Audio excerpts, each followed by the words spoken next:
Championship Saturday across the state as 7 area teams look to bring a state title back to their schools, including COSBY, who in 2019 lost the Class 6 state softball title 1-0 to South County in 17 innings, which was the second longest game played in VHSL history.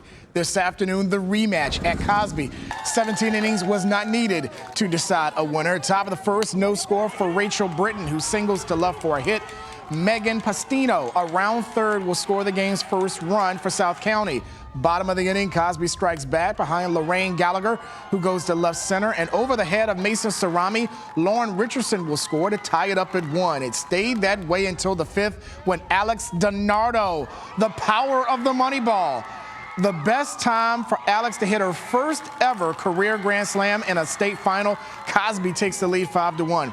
Top 6, South County comes back. They score 2 runs in the inning to cut the lead to 5-3. COSBY gets to run back in the bottom half to make it 6-3. And in the 7th, Taylor Norton slams the door as she gets Taylor Williams looking at strike 3. Her final pitch in a COSBY uniform is a strikeout to win the school's first softball state title in almost 10 years. 6-3 the final over South County.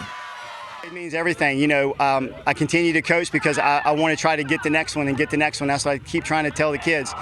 We did graduate 9, but I got a good class coming back, so we hope to be making some noise next year as well. It feels amazing, honestly. It feels like the best feeling in the world. I can't put it more than that. It's just the best feeling in the world to be able to win with this team. We really are a family.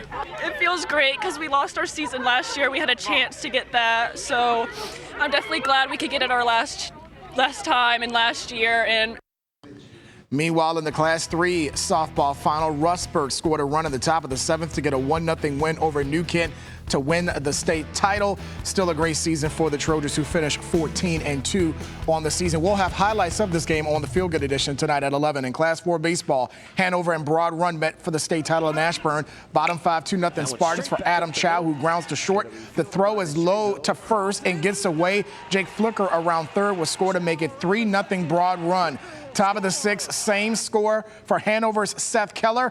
He'll go to the deepest part of the park for a 2-run homer to get Hanover back in the game as they trail 3-2. Top of the 7th, Hanover has a tying run on first, but is caught leaning off of the bag and is picked off to end the game.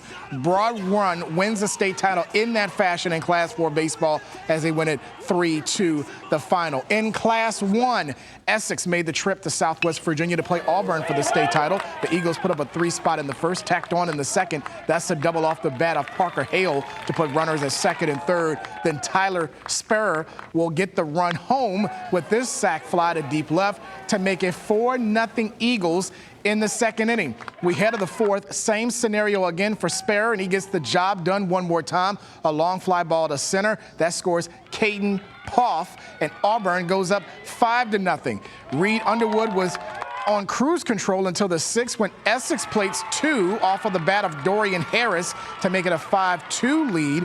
Then more trouble for Auburn in the 7th. The Trojans load the bases, but Hale will come in to slam the door, and the Eagles will lock down the Class 1 state championship with a 5-2 win over Essex. We turn to lacrosse. Douglas Freeman girls hosting Riverdale from Northern Virginia in the Class 5 state final. First half, Freeman's Carrie Neese, the future Duke Blue Devil, goes low corner past the keeper for the goal to tie the match up at 1.